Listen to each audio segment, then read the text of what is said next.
Mercredi soir, une équipe turque d'enquêteurs est entrée dans la résidence du consul général saoudien Mohamed Al-Otaibi pour chercher des preuves et indices de la disparition du journaliste du Washington Post, Jamal Khashoggi. La police turque a utilisé des lumières à ultraviolets et des outils spéciaux sur place. Khashoggi n'a pas été vu depuis qu'il est entré au consulat le 2 octobre dernier. Le secrétaire d'État américain Mike Pompeo s'est rendu mercredi en Turquie suite à son étape en Arabie Saoudite où il a rencontré le roi saoudien et le prince héritier. Puis il a rencontré à Ankara le président turc Recep Tayyip Erdogan et le ministre des Affaires étrangères. Je peux dire que c'était une rencontre fructueuse et bénéfique, même si ce fut court. Nous avons discuté à la fois de l'affaire Khashoggi et de Manbij, ainsi que de questions actuelles sur nos relations bilatérales. Avant de se rendre en Turquie, Pompeo a déclaré que les dirigeants saoudiens l'avaient rassuré qu'il mènerait une enquête transparente et tiendrait responsable toute personne connectée à des actes répréhensibles.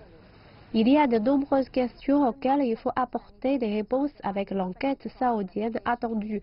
Vont-ils finalement accepter le fait que Khashoggi a été tué dans les murs du consulat?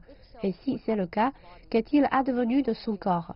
Et le plus important, s'il a été tué, qui a donné l'autorisation et qui est responsable?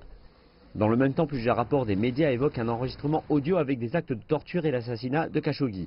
Le président américain Donald Trump fut le premier à évoquer des tueurs voyous et a déclaré avoir des doutes quant à un tel enregistrement. Non,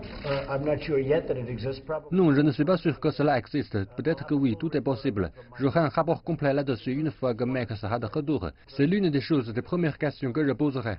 Il existe des rapports non confirmés selon lesquels le gouvernement saoudien pourrait accepter que Khashoggi ait été tué au sein du consulat, mais qu'il se serait agi d'un interrogatoire ayant mal tourné et sans autorisation du prince héritier Mohammed Ben Salman.